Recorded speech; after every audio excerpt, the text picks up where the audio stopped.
Let's do a few examples adding rational expressions. So let's say we had negative x squared over x squared minus 7x plus 6. And to that, I want to add plus x minus 4.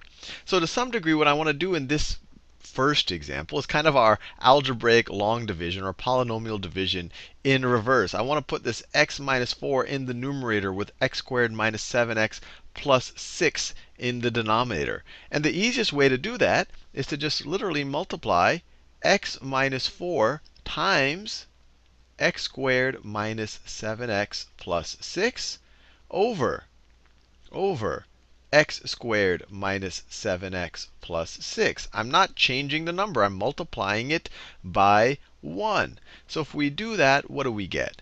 What do we get? Well, we just have to multiply this numerator right here. And we can do that with algebraic multiplication. So if we have x squared minus 7x plus 6 times x minus 4. We can multiply these two. 6 times negative 4 is negative 24. Negative 4 times negative 7x is positive 28x. Negative 4 times x squared is negative 4x squared. And if x times 6 is 6x. X times negative 7x is negative 7x squared. X times x squared is x to the third.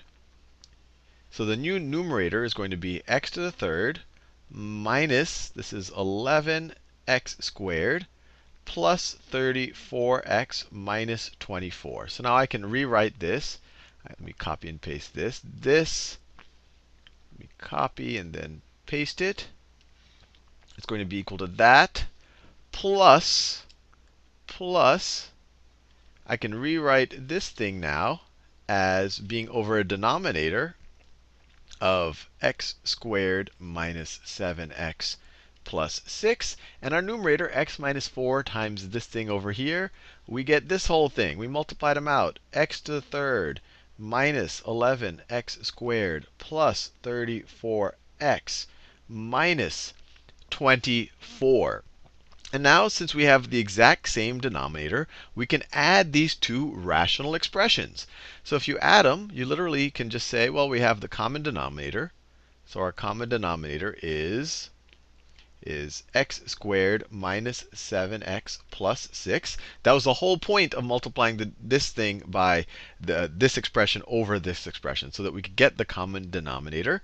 And now we just add the numerator. So this is going to add to the x squared side. So you're still going to have an x to the third, and then negative or minus 11x squared minus another x squared is minus 12x squared plus 34x minus 24. And we are done. And now we could have checked whether we could have factored this, but this just factors into x minus 6 times x minus 1.